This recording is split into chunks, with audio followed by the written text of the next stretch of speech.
Graça e paz, querido povo de Deus, que alegria estarmos juntos mais uma vez. Quero te acolher na nossa 13ª aula. Estamos na reta final do nosso curso de conexão, nosso curso de preparação para os novos membros, para aqueles que vão ser recebidos por profissão de fé e batismo, por transferências, por assunção de votos na nossa igreja. Que alegria estarmos juntos. Esse conteúdo que a gente tem compartilhado, você sabe, é um conteúdo que está baseado no nosso material da área regional, que é o Conecta, que você deve se conectar com a sua vida, e também baseado numa apostila que você recebeu em PDF, que tem servido para a base da nossa conversa aqui. Hoje eu quero conversar um pouquinho com você, dando sequência a um tempo aí de algumas aulas que foi bastante conteúdo histórico. E na última aula nós falamos sobre a formação da Igreja Metodista, a sua origem, você lembra bem de alguns detalhes que nós compartilhamos. E aí eu quero hoje conversar com você sobre os fundamentos doutrinários da nossa igreja. É comum as pessoas, às vezes, falarem assim: ah, essa igreja não tem doutrina. Porque ainda mais os irmãos mais antigos, de igrejas mais pentecostais, igrejas que nós respeitamos muito, eles às vezes se referiam a nós falando que nós não tínhamos doutrina. Porque para algumas pessoas, doutrina é sinônimo de costume.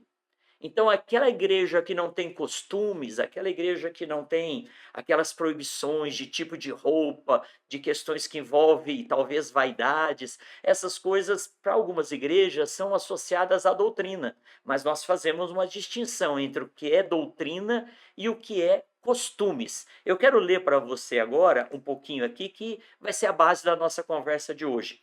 Quais são os fundamentos? Qual é a base doutrinária do metodismo? Toda igreja organizada tem uma base doutrinária, ou seja, um resumo e uma ênfase acerca da fé em Jesus Cristo. E esta base doutrinária que o seu corpo de fiéis tem e crê, que determina a visão que essa igreja tem. O fundamento essencial da doutrina metodista é a Bíblia. É o Antigo como o Novo Testamento. Em um nível imediatamente inferior, são três os instrumentos que usamos para a compreensão e interpretação da Bíblia, da nossa fé: o Credo Apostólico, os 25 artigos de religião do metodismo histórico e também os sermões doutrinários e as notas explicativas do Novo Testamento feitas por Wesley. E depois, nesse segundo nível, então, primário, Bíblia; secundário, Credo Apostólico, 25 artigos de religião e os sermões de Wesley. Depois, num terceiro nível, nós temos os documentos da igreja. Esses documentos da igreja, eu vou ler aqui o que eu escrevi, haverá outros elementos que tornam possível a nossa igreja enfrentar novas situações no mundo. Esses elementos que eu vou mostrar para vocês para exemplificar, eles são elaborados nos nossos concílios, e no caso o concílio geral. E eles geralmente se aplicam à conduta e a duração é menor do que os fundamentos que eu acabei de citar, secundário e primário.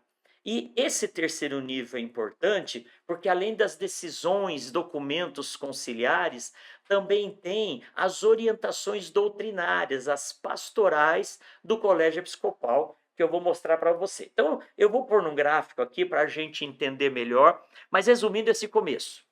Primeiro lugar, Bíblia. Segundo lugar, Credo Apostólico, 25 artigos de religião e os sermões e notas explicativas de Wesley sobre o Novo Testamento. Em terceiro nível, os documentos emanados dos concílios e também as pastorais feitas pelo Colégio Episcopal. Eu queria então aproveitar e mostrar para você aqui, e junto aqui a gente vai fazer uma explanação para você entender um pouquinho. E a partir disso a gente vai poder conversar, tá bom? Então eu quero falar com você hoje sobre os fundamentos doutrinários da nossa fé. Em primeiro lugar, eu quero falar e destacar e investir um tempinho nisso para falar sobre a Bíblia. Você lembra na segunda aula do nosso curso que eu falei do quadrilátero da fé. Lembra que a gente fez lá um quadrilátero e falamos que a emoção, a tradição, falamos que a razão e a criação apontavam para a palavra de Deus, apontavam para Deus e nós fazíamos essa leitura da emoção, da tradição, da criação e da razão, o prisma que a gente olhava era através da Bíblia. Então, para nós, a Bíblia está no centro. Para nós, a Bíblia ela não é. A tradição não é tão importante quanto a Bíblia ou essas outras referências. E aí, então, já que a Bíblia está no centro, é sobre isso que eu quero falar um pouquinho com você hoje sobre a Bíblia. Para nós, metodistas, a Bíblia ela é a palavra de Deus. Hoje existem teólogos e ramos do cristianismo que dizem que a Bíblia contém a palavra de Deus. Não. Nós cremos que a Bíblia é a palavra de Deus. Hoje existem duas linhas, ou melhor, três linhas de interpretação e aceitação da Bíblia. Tem os fundamentalistas, que acreditam que está escrito na Bíblia, ponto final. O que é um fundamentalista? Na Bíblia fala que se o teu olho te fizer pecar, arranca o teu olho, que é melhor entrar no céu sem olho do que não entrar no céu. O fundamentalista entende que você deve arrancar o seu olho. Isso é fundamentalismo. O liberal, que é o outro extremo, ele fala que tudo é questão de interpretação, que a Bíblia, na verdade, são muitos mitos, é muita novela. Eles falam que, na verdade, a história de Jonas não existiu, que, na verdade, aquilo é um princípio.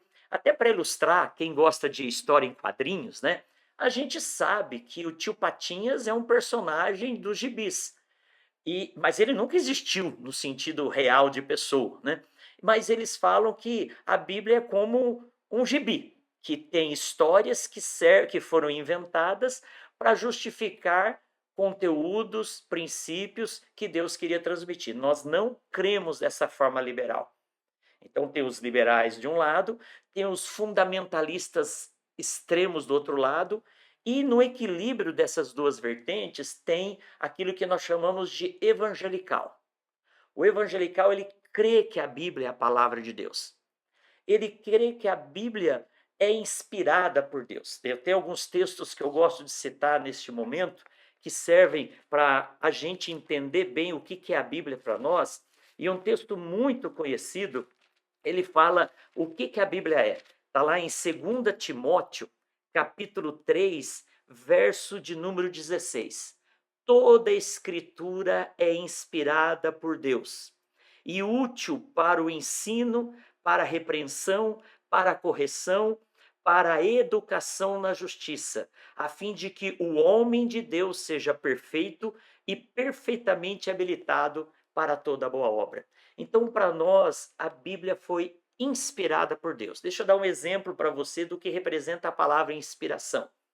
Sabe quando um garçom chega para você num restaurante e ele traz a comida no prato e ele serve você no seu prato individual?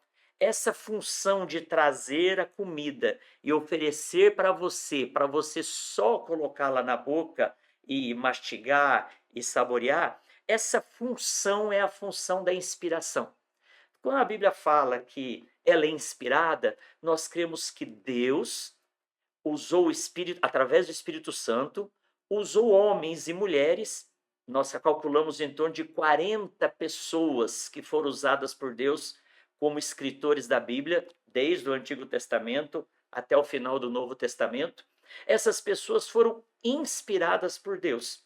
E Deus usou a capacidade intelectual delas, o conhecimento geográfico, o conhecimento científico da época, o vocabulário delas, para que então a Bíblia fosse escrita. E Deus, diferente do que acontece no mundo espírita, o que no mundo espírita kardecista acontece? Quando uma entidade se manifesta, aquela pessoa que é médium, ela começa a psicografar. Então, naquele momento, a pessoa está fora, na mediunidade, e a entidade vem e usa a mão dela e escreve de acordo com a entidade. Nós não cremos que a Bíblia foi psicografada. Nós cremos que a Bíblia é inspirada. O que quer dizer isso? Foi o Espírito Santo que usou a humanidade, a capacidade dos autores. Deixa eu te dar um exemplo para ilustrar. Você sabe que o apóstolo Pedro, ele era alguém semi-alfabetizado, era um pescador da região da Galileia, e aquele tempo não era todo mundo que tinha acesso ao conhecimento, à literatura, a não ser a Torá. Então Pedro tinha um vocabulário muito limitado. Pedro, ele, comparando nos dias de hoje, talvez ele tivesse feito só o ensino fundamental. Já o apóstolo Paulo era um doutor da lei.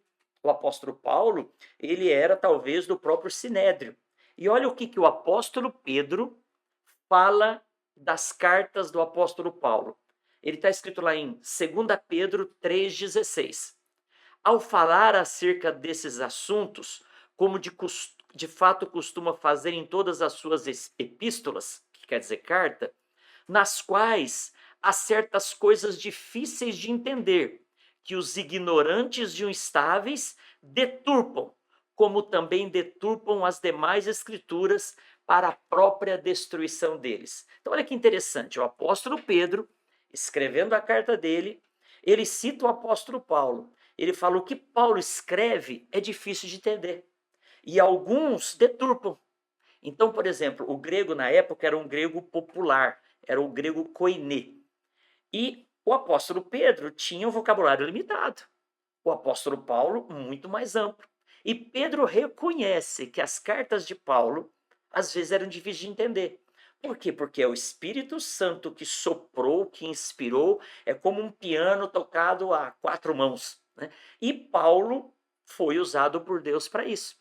Então, queridos, esses textos que nós lemos falam que os escritos de Paulo eram reconhecidos como escrituras pelo próprio apóstolo Pedro. Então, para nós, as cartas, os 66 livros que compõem o cânon da Bíblia no conceito ou na versão protestante, e eu posso até falar um pouquinho sobre isso, já que eu entrei no tema, né? Na tradição católica, ou na Bíblia, versão católica, tem alguns livros a mais. Você se lembra que quando nós falamos da Reforma Protestante, em 1546, a Reforma, você lembra, foi 1517, 31 de outubro. Em 1546, o Papa convocou um concílio na cidade de Trento, no norte da Itália. E nesse concílio, você lembra que eu falei que a partir de Lutero e de Gutenberg, a Bíblia começou a ser traduzida para o alemão e ser impressa. Então a população, de forma geral, começou a ter acesso à Bíblia. E aí, aqueles cristãos começavam a questionar práticas da Igreja Romana que não estavam respaldadas na Bíblia. Então, o que o Vaticano fez? O Concílio de 1546, Concílio de Trento, na cidade de Trento. Ali é chamado o Concílio da Contra-Reforma. Foi o primeiro concílio depois da Reforma Protestante. Você lembra que antigamente, antes disso, quando acontecia qualquer movimento de resistência ao romanismo, as pessoas eram julgadas, condenadas, excomungadas e queimadas. Lutero foi que iniciou, você lembra que eu falei sobre isso? Aí, nesse concílio, foi que a Igreja Católica adotou alguns livros a mais, livros que foram escritos no interregno do Antigo e do Novo Testamento, nos chamados 400 anos de silêncio, livros de Macabeus, livros de Tobias, livros de Judite, Eclesiástico, algumas porções de Daniel. São livros que não são reconhecidos no cânon judaico, nem no cânon protestante, e que até então nem na Igreja Católica. Tanto é que, para o católico, esses livros são chamados livros deuterocanônicos. Quer dizer que eles foram canonizados depois, no concílio de 1546. Então, para nós protestantes, esses livros são históricos. Eles não são livros inspirados por Deus. Eles não são livros revelados, são livros apócrifos, né? E para citar um exemplo, por que a gente não aceita esses livros, é importante, por exemplo, a gente fica com os 66 da Bíblia, né? Por exemplo, pegue aí depois, procure no Google, você vai encontrar, se você não tiver uma Bíblia versão católica, os últimos versículos do segundo livro de Macabeus, que é uma história dos judeus, uma família, Macabeus quer dizer martelo, que por volta do ano 150 a.C., eles encabeçaram uma tentativa de revolução judaica para sair debaixo do jugo do império. E esse livro conta a história, e é histórico, não tem nada de errado contra isso. Mas ele termina assim, o escritor de Macabeus: aqui concluo a minha narrativa. Se ela está boa, era essa a minha intenção. Mas se ela está infeliz e medíocre, é porque eu não pude fazer melhor. Então observe que o próprio escritor concebe a ideia de não ter feito uma boa narrativa. Ah, mas ele foi humilde. Não, queridos. Uma das características para aceitar um texto bíblico é a autoridade. Os profetas falavam: assim diz o Senhor. Você lembra que João Batista era um profeta? E ele chegou para o rei Herodes, apontou o dedo para o pecado do rei Herodes e ele foi degolado. Você lembra que Natã, que era o profeta, chegou para Davi e apontou o erro do Davi. Então, uma das características dos escritos bíblicos tem autoridade.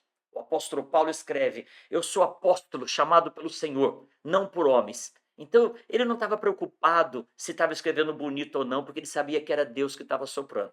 Então, é por isso e por outros temas que nós reconhecemos que a Bíblia ela tem 66 livros.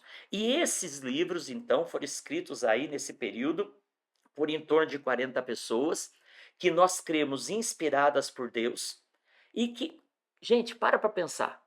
A única forma que Deus tem para se revelar de uma forma consistente, clara, além da natureza, que tudo isso é a Bíblia. Você acha que Deus, na sua soberania, ia deixar alguma coisa da Bíblia sair contrária? Então, eu estudei em 2 faculdades de teologia. Eu tive professores que liam no hebraico, que liam no grego. Eu aprendi no Lexo lá algumas palavras para aprender a estudar na língua original. Essas pessoas hoje têm comprovado a veracidade da Bíblia em estudos linguísticos, arqueológicos. Os manuscritos mais antigos da Bíblia foram descobertos por volta do ano agora de 1950, lá no Mar Morto, chamados manuscritos de Qumran. E esses manuscritos, quando foram descobertos agora em 1950, são manuscritos lá do tempo dos essênios. Alguns acreditam que foi na época que eles fugiram do Império Romano e se isolaram lá na região das cavernas de Qumran, no deserto, perto do Mar Morto. E esses manuscritos que foram encontrados por um beduíno lá, sem querer, em potes de argila, eles agora, em 1950, comprovam que a Bíblia que nós temos hoje, as traduções, estão de acordo com, são originais, comparados com esses originais. Então, nós cremos que a Bíblia, ela tem a sua originalidade inspirada por Deus. Se uma tradução ou outra deixa a desejar, aí é algo que nós, como estudiosos, precisamos sempre estar preocupados. Se quando vai traduzir a língua para um outro idioma, e o idioma ele é raro em algum vocabulário, isso pode sair com algum problema, mas aí os pastores, os estudiosos vão eliminar essa margem de risco. Deixa eu citar um exemplo para você. Na língua grega, existem 5 palavras que se referem a amor. Só que na língua portuguesa não tem essas 5 palavras distintas. Na língua portuguesa é tudo amor.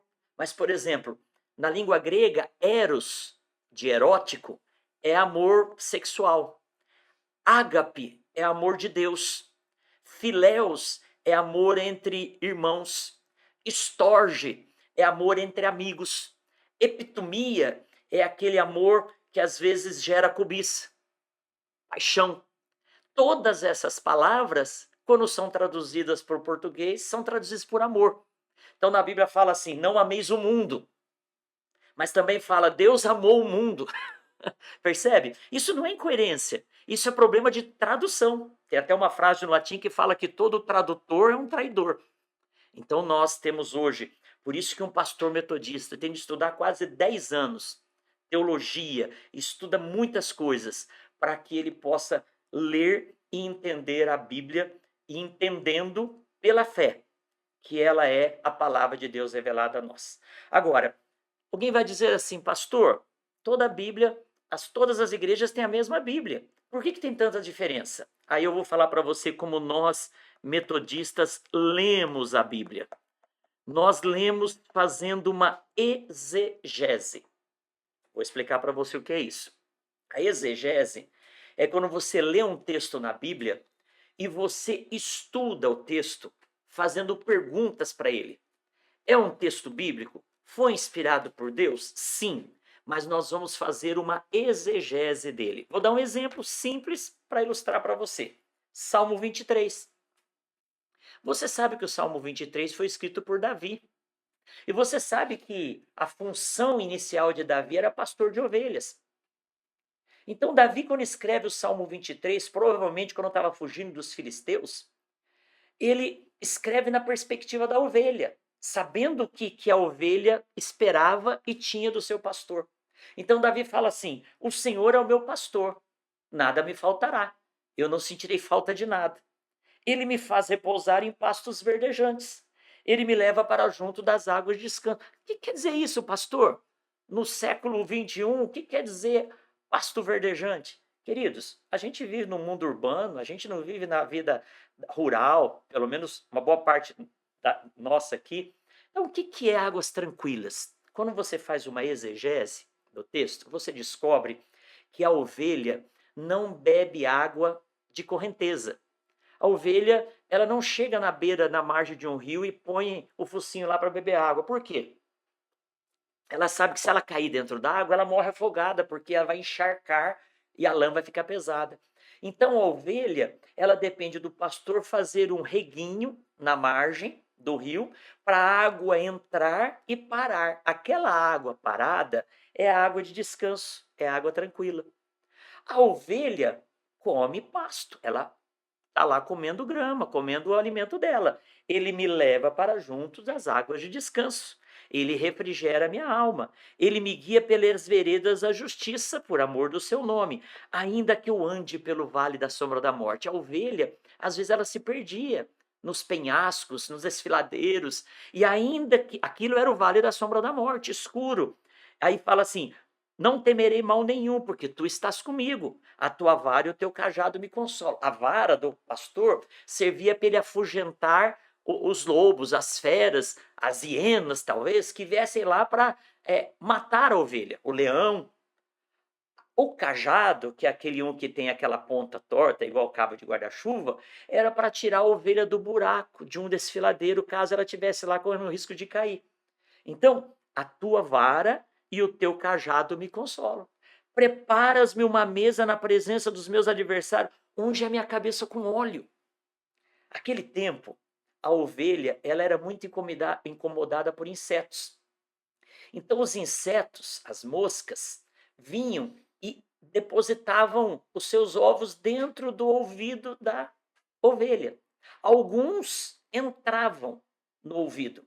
E uma ovelha, quando um inseto entrava no ouvido, ela ficava tão desesperada com aquele zumbido dentro, que ela começava a bater a cabeça numa pedra para acabar com aquele zumbido. E ela morria. O que o bom pastor fazia?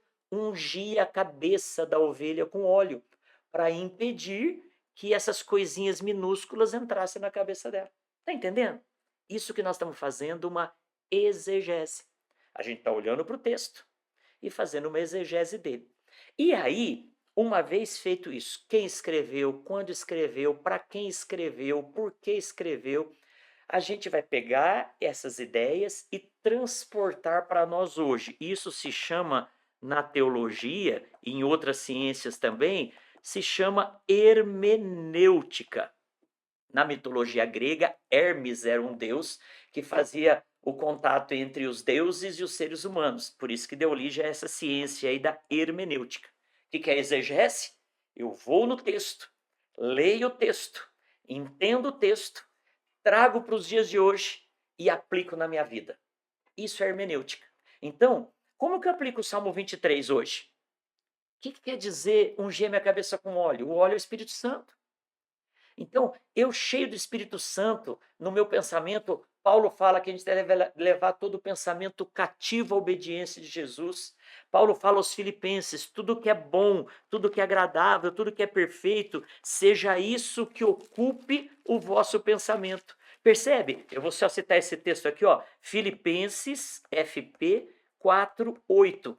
Tudo que é bom, tudo que é verdadeiro, tudo que é respeitável, tudo que é justo, tudo que é puro, tudo que é amável, tudo que é de boa fama, se alguma virtude há, se algum louvor existe, seja isso que ocupe o vosso pensamento. É o que Davi falou. O pastor unge a cabeça da ovelha para proteger a cabeça da ovelha das moscas. Vamos fazer a hermenêutica? Encha o seu pensamento do Espírito Santo, para que a sua mente fique protegida. Entendeu? Exegese, hermenêutica. É assim que nós, metodistas, lemos a Bíblia, os 66 livros que nós cremos ser inspirados por Deus. Então, vou dar outro exemplo, e aí eu quero entrar, queridos, em alguns costumes. E aí lembra que eu falei no começo dessa aula que alguns falam que a nossa igreja não tem doutrina porque não tem costumes? Vou citar um exemplo, e você poderia aprender um tanto de outros aí na caminhada. Convido você a se envolver com células, se envolver na escola dominical, porque você vai aprender muito. Mas eu vou ler para você agora Deuteronômio 22:5. Vou colocar aqui para você. Deuteronômio, você está vendo aí que a minha letra não é uma letra de professor, né, gente? Porque hoje em dia a gente não usa mais coisas, né? Usa mais a mão como eu estou usando hoje. Vou ler para você Deuteronômio 22:5. A mulher não usará roupa de homem, nem o homem veste peculiar à mulher, porque qualquer que faz tais coisas é abominável ao Senhor teu Deus. Palavra de Deus. Nós cremos que Deus que inspirou. Aí os nossos irmãos, principalmente de uma linha mais pentecostal, apesar que hoje já está mudando isso também, os nossos irmãos dizem que mulher não pode usar calça comprida. Porque na Bíblia está escrito que a mulher não pode usar roupa de homem. Se está escrito que mulher não pode usar roupa de homem e calça comprida é roupa de homem, então, por isso que muitas irmãs só usam vestidos. Então, vamos fazer uma exegese desse texto? Qual que é a exegese desse texto? Esse texto, quando eu vou ler, eu vou me lembrar que isso há 3.000 anos não tinha calça comprida. Eu andei pesquisando e eu encontrei duas possíveis origens da calça comprida. Quem que inventou? As duas possibilidades é de mulher. Alguns dizem que na Ásia, as mulheres, quando iam colher arroz no pântano ali, elas feriam muito a perna por dentro, por causa que aquelas varas machucavam. Elas começavam a costurar o vestido. Outros dizem que as mulheres que andavam a cavalo, amazona, começaram a costurar os vestidos. Então, se essas, não estou defendendo essa causa peremptoriamente, porque eu não conheço a fundo, mas essas duas opções dizem que a calça comprida foi inventada pelas mulheres. Mas nessa época que Moisés escreveu Deuteronômio, nós cremos, não existia calça comprida. Pastor, mas fala que tinha roupa de mulher. Fala. Sabe o que era roupa de mulher, querido irmão e irmã? Era roupa suja de sangue. Aquele tempo, a mulher, quando menstruava, irmãs, agradeçam a Deus por terem nascido pós-Jesus, porque teve uma pessoa que valorizou a mulher, colocou a mulher no lugar devido dela, foi Jesus Cristo. E nós, como cristãos, temos de continuar fazendo isso e nos empenhamos para tal. Mas naquele tempo não existia a higiene feminina que tem hoje. Tanto é que a Bíblia fala que a mulher, quando ficava menstruada, ela era imunda, espiritualmente falando. A mulher menstruada não podia sair de casa.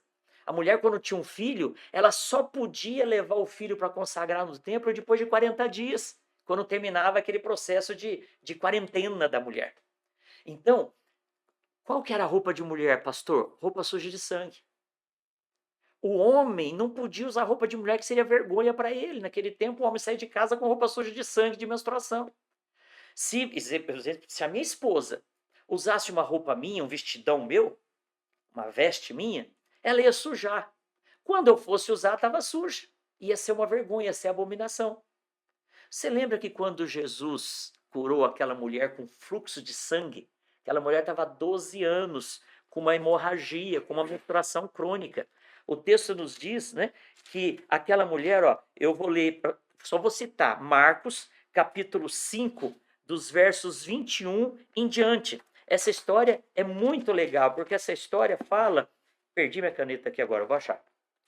Essa história fala daquela mulher que estava com 12 anos, com uma menstruação, que ela não podia, achei, ela não podia estar em contato com ninguém. E ela vai às escondidas, ela vai até Jesus.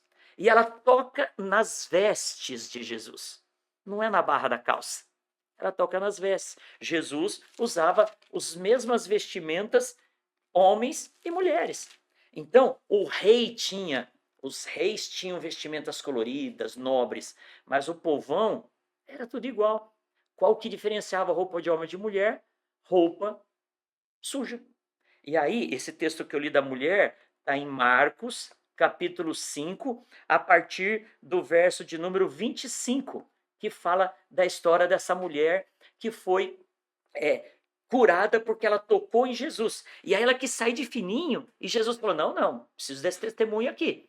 E aí ela se pronunciou, porque ela estava correndo o risco de ser condenada por estar tocando num rabino, estando menstruada.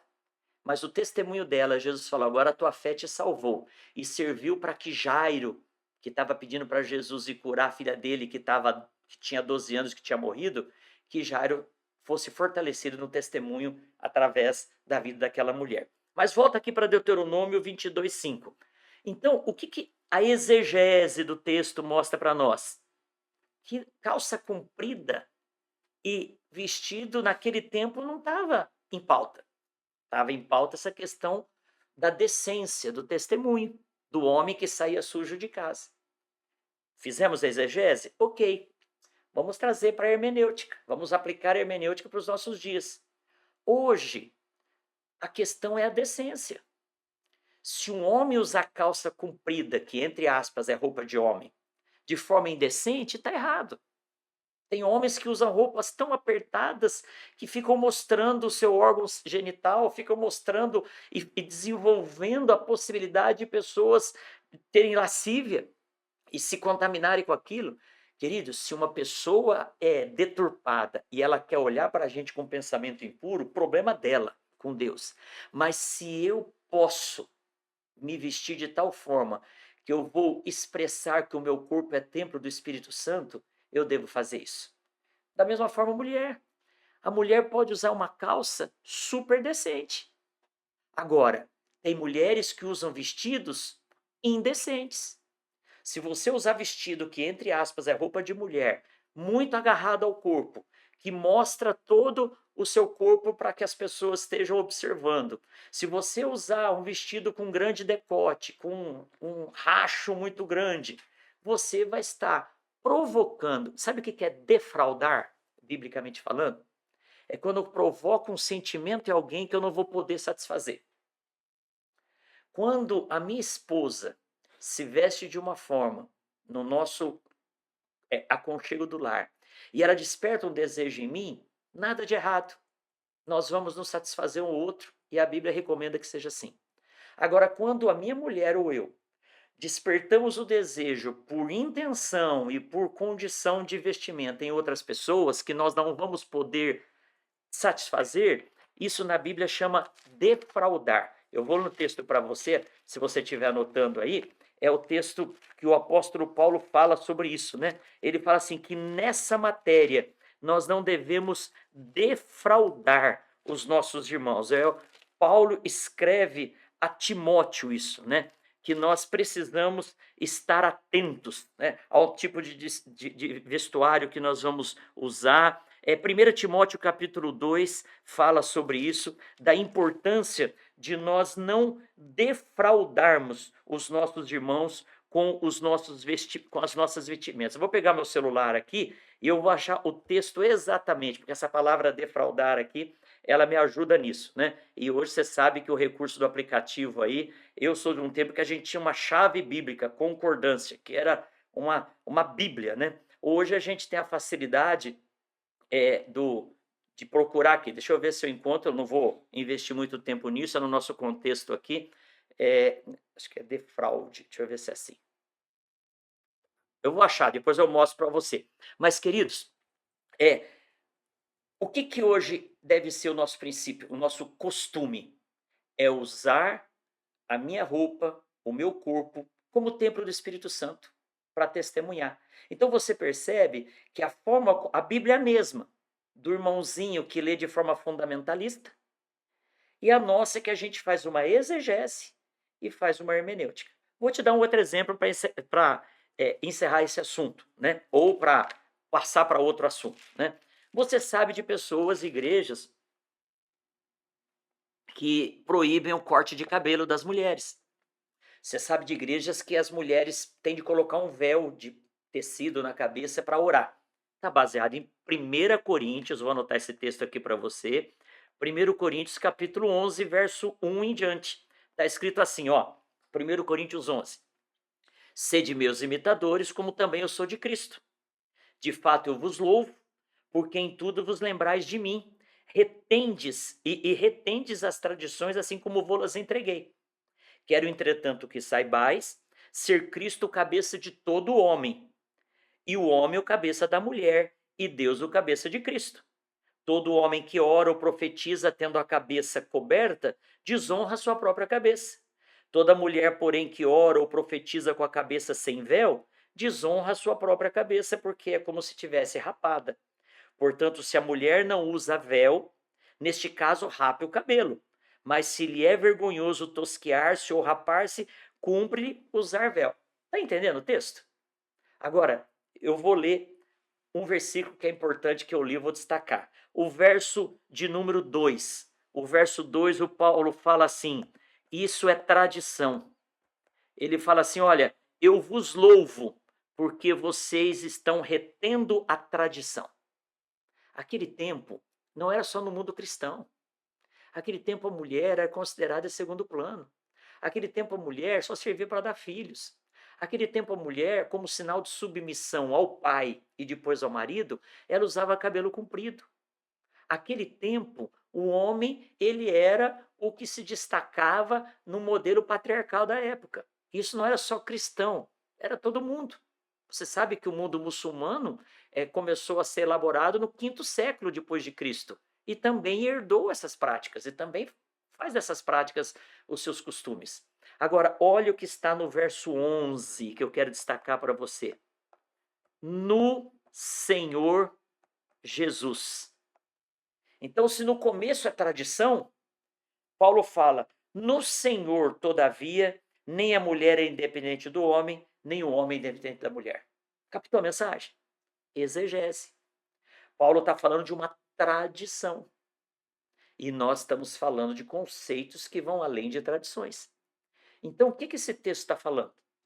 Esse texto está dizendo que a mulher devia usar o cabelo comprido como sinal de submissão. Aquele tempo, inclusive na cidade de Corinto, segundo alguns historiadores e arqueologia, era uma cidade litorânea, tinha naquela cidade 2 portos. Então, a frequência de pagãos, de gente de tudo quanto era religião, era muito grande. Existia uma deusa, que era chamada deusa Afrodite, que era a deusa da sexualidade. A história conta que a imagem dela era uma mulher sentada com um monte de seios para falar da fertilidade, da procriação, da questão da sexualidade. E o templo da deusa Afrodite era um templo que era regido por mulheres, as sacerdotisas. E essas mulheres rapavam a cabeça, cortavam o cabelo, porque elas declaravam que não eram submissas a homem nenhum, e sim a deusa delas.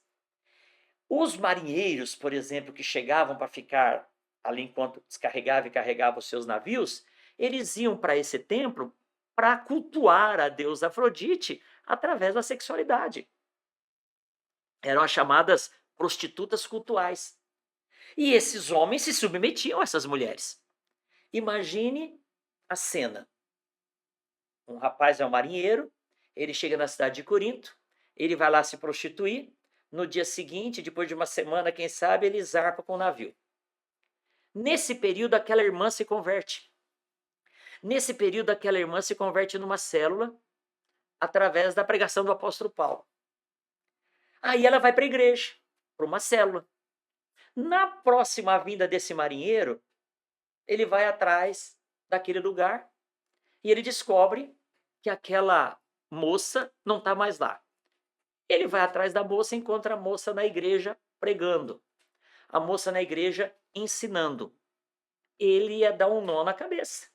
Ele ia achar muito, ele ia chegar lá e falar: que hora que termina, porque eu quero cultuar a Deus Afrodite com você. Então, por isso que Paulo escreve a Timóteo, que era o pastor, discípulo dele, que a mulher devia ficar calada na igreja. Percebe? Por causa disso, que a mulher deveria aprender as coisas em casa. Por isso que Paulo está falando isso. Aquele tempo, as mulheres que ficavam possuídas pelas entidades, elas começavam a balançar muito a cabeça e elas ficavam todas descabeladas, as que tinham cabelo curto. Então, o véu é a ideia de manter o cabelo organizadinho, preso, com coque. A ideia é, então, que a mulher tinha de ter cabelo para mostrar submissão e um cabelo organizado como um véu, uma mantilha, para mostrar que ela era de Deus e não estava fazendo nenhum tipo de situação ali de possessão ou qualquer coisa do tipo. Então, queridos, essa é a exegese do texto. Hoje nós não identificamos uma mulher, se ela é uma mulher prostituta ou não, pelo corte de cabelo. Nós não identificamos uma mulher, se ela é uma mulher casada ou não casada, pelo tipo de cabelo que ela usa. Então, para nós hoje, fazendo essa exegese, a gente aplica de forma hermenêutica. E como a gente aplica isso?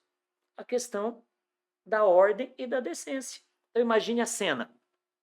Supondo que aqui perto da nossa igreja tenha um prostíbulo e lá todas as mulheres usem uma camisa da cor da minha, cor vinho. Né? O que nós vamos indicar para as mulheres da igreja? Irmãs, não usem camisa dessa cor. Porque se vocês saírem da rua e passarem na rua de baixo para pegar um ônibus, vocês podem ser confundidas e os rapazes que passarem de carro ali vão querer vocês para fazer um programa. Cada um faz o programa, é decisão de cada um faz o que quer da vida. Mas você não quer ser confundida do lado do seu marido por alguém que está com outras intenções. Então, minha irmã, não use esse tipo de roupa. Percebe? É uma questão pontual. Que isso não está dizendo que todas as igrejas do Brasil vão ter de usar a roupa dessa cor. Então, queridos, isso é a forma como nós metodistas lemos a Bíblia. A Bíblia para nós é a palavra de Deus. A Bíblia para nós, ela é Deus se revelando a nós. A Bíblia para nós, a gente precisa entendê-la de forma clara como revelação de Deus para nós, tá bom? A gente poderia falar mais sobre isso, por isso que é importante você ler a Bíblia todo dia, por isso que é importante você fazer da sua Bíblia a sua devoção, no seu tempo a sós com Deus, porque lendo você vai entender. Ah, pastor, eu leio e não entendo. Queridos, é por isso que a igreja está aqui, a escola dominical, a célula, pessoas que já entendem um pouco mais vão te ajudar. Mas deixa eu falar algo para você que serve para mim como referência. Você sabe o que você comeu a semana passada? Você sabe como foi feito o arroz que você comeu no restaurante hoje? Você não sabe. Você não lembra o que você comeu semana passada. Mas se você não tivesse comido, você não estaria em pé hoje. Quando a gente vai num restaurante, come uma comida muito boa, a gente lembra, a gente guarda, a gente quer voltar e comer mais, e a gente pergunta para o cozinheiro como que ele fez para a gente aprender a fazer em casa. Captou? Assim é a palavra de Deus. Vá buscar, entenda, queira mais, leia a Bíblia. Aqui na igreja nós temos um programa que chama Rota 66, dos livros da Bíblia, para ler a Bíblia toda no decorrer do ano.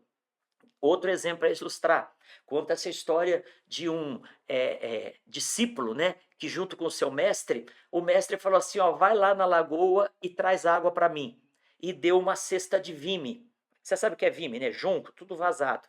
E o rapaz, obediente, foi lá, pegou a água. Quando ele chegava no alto da montanha, na casa do mestre, não tinha mais água nenhuma. Ele fez isso muito tempo, e por diversos dias.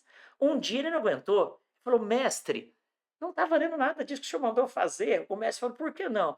Porque eu não estou trazendo água para o senhor. Aí o mestre falou assim, mas o que acontece? Não, eu pego a água lá e quando eu estou no caminho ela vaza toda. Aí o mestre falou assim, olha como que o cesto está limpo. Por quê? Porque você ficou passando o cesto dentro da água muitas vezes e limpou o cesto. Olha como o lugar por onde você anda está florido, porque você passou regando a terra. E as flores precisam de água, as plantas, para florirem. Então, às vezes, você acha que não está dando resultado, mas a sua vida está ficando limpa. E por onde você tem passado, tem ficado um rastro de beleza, de vida. Então, a Bíblia é a base da nossa vida. A Bíblia, dessa forma que eu identifiquei hoje, é a base da nossa fé. Num segundo ponto, eu já estou com o tempo aí super rápido, então vou ser bem dinâmico com você agora. Nós temos aquilo que nós chamamos de credo apostólico. Pastor, o que é o credo apostólico? O credo apostólico é um resumo da nossa fé. O credo apostólico é aquilo que foi compilado pelos cristãos do segundo século, porque à medida que os apóstolos iam morrendo, à medida que os apóstolos, a Bíblia foi escrita nesse contexto, né? Qual o contexto, pastor? Uma igreja, ela era considerada uma igreja verdadeira, original, quando ela era formada por um apóstolo. Você sabe que no início tinha muitas heresias. Se hoje com a Bíblia escrita tem heresia, você imagina quando a Bíblia não estava escrita. Como que foi o começo do cristianismo? O começo do cristianismo era a doutrina dos apóstolos. Você sabe que tinha o Antigo Testamento, que era a Bíblia dos judeus, que Jesus cria e conhecia, e o Novo Testamento estava sendo vivido. Então, o livro de Atos, eu vou ler para você, Atos capítulo de número 2, verso 42, Atos, AT 2, 42. Está escrito assim, que eles perseveravam na doutrina dos apóstolos, na comunhão, no partir do pão e nas orações. Então, olha que interessante. No início, não tinha o Novo Testamento escrito. Os apóstolos eram o Novo Testamento vivo. O texto de Atos, capítulo 1, fala que quando for escolher o sucessor de Judas, eles queriam alguém que tivesse sido seguidor de Jesus desde o batismo dele até a sua morte e ressurreição. Então, o apóstolo era a Bíblia viva. Os apóstolos não andavam com caderninho de anotação nem gravador para gravar o Sermão do Monte. Mas o Espírito Santo, que a Bíblia fala que o Espírito Santo nos lembra das palavras de Jesus. Então nós temos que o Espírito Santo inspirou os apóstolos para depois de décadas escreverem. Então o que acontecia? O apóstolo Pedro não podia estar em duas igrejas ao mesmo tempo. Ele estava cuidando de uma comunidade, de uma cidade, das células dali, e de repente chegava uma carta para ele falando de um problema numa outra igreja. Ele escrevia uma carta para aquela igreja, uma epístola. Paulo também fazia isso. O que é uma epístola? É uma carta-resposta que Paulo escrevia para que os moradores e os membros da igreja naquela cidade fossem instruídos. O texto que nós escrevemos que nós lemos de Coríntios é nesse contexto. Eles estão falando, Paulo, está acontecendo umas coisas estranhas aqui. Paulo não podia ir naquele momento, ele escreveu uma carta. Essas cartas eram a memória dos apóstolos, a doutrina dos apóstolos, era aquilo que os apóstolos tinham aprendido com Jesus. Essas cartas começaram a ser replicadas. O povo lá de Tessalônica falava assim, gente, vocês aí de Filipos, tem alguma carta? Ah, nós temos uma carta que Paulo escreveu para nós. Faça uma cópia e manda para nós. Aí Filipos falava, o pessoal de Éfeso, tem uma carta que Paulo escreveu para nós, manda uma cópia. Essas cartas começaram a ser copiadas e replicadas nas comunidades de fé. Os evangelhos foram escritos assim. Até que por volta do ano 100 e alguma coisa, o cânon do Novo Testamento foi formado. E esse cânon foi formado a partir de alguns princípios, que eu não vou me aprofundar neles aqui, mas autoridade da palavra, originalidade, tinha clareza de que tinha sido escrito pelos apóstolos. Fala-se muito de outros evangelhos que não canônicos, evangelho de Tomé, evangelho de Pedro. Queridos, nós cremos que esses livros são pseudoepígrafes. O que quer dizer isso, pastor? São livros que, pelo levantamento científico, estudo linguístico, arqueológico, se provou que eles foram escritos no terceiro século, no segundo século. Até por causa de linguagem. Eles usam termos que lá no tempo dos apóstolos não eram usados. É igual falar hoje arroba. Quando eu falo arroba, você sabe o que significa. No mundo da internet, e-mail, arroba. Agora, para o meu avô, arroba era a unidade de medida de porco. Equivalia a 15 quilos, uma arroba. Percebe? Então, existem comprovações que esses evangelhos que não estão no cânon, eles foram escritos depois e não originalmente pelos apóstolos. E só que acontece o seguinte, enquanto esse processo de formação do cânon estava acontecendo, o que fizeram? Fizeram o credo apostólico. O que é o credo apostólico? Credo vem de crença dos apóstolos. Então, o credo apostólico é um resumo da nossa fé. É uma sinopse do que a gente acredita. Todo mundo que crê na Bíblia acredita no credo apostólico. Crê em Deus Pai Todo-Poderoso, Criador dos céus e da terra, e em Jesus Cristo, seu unigênito Filho. E percebe que essas afirmações do credo apostólico, elas são afirmações que mostram o resumo da nossa fé. Então, quando a pessoa tinha de ser batizada, ela tinha de declarar o credo apostólico, para falar que, de fato, ela era uma cristã. Então, para nós, eu estou tentando achar aqui para falar bonitinho, aqui, ó. Crê em Deus Pai Todo-Poderoso, Criador do céu e da terra, e em Jesus Cristo, seu unigênito Filho, nosso Senhor, o qual foi concebido por obra do Espírito Santo, nasceu da Virgem Maria, padeceu sobre o poder de Pôncio Pilatos, foi crucificado, morto e sepultado, ao terceiro dia ressurgiu dos mortos, subiu ao céu, está à direita de Deus Pai Todo-Poderoso, de onde há de vir para julgar os vivos e os mortos. Creio no Espírito Santo, na Santa Igreja de Cristo, na comunhão dos santos, na remissão dos pecados, na ressurreição do corpo e na vida eterna. O que é isso? Preste atenção. Não é uma oração, não é uma reza, é uma confissão de fé. Se alguém chegar para mim e falar, Ednei, no que você crê? Eu posso recitar o credo apostólico, assim como eu recito o Salmo 23.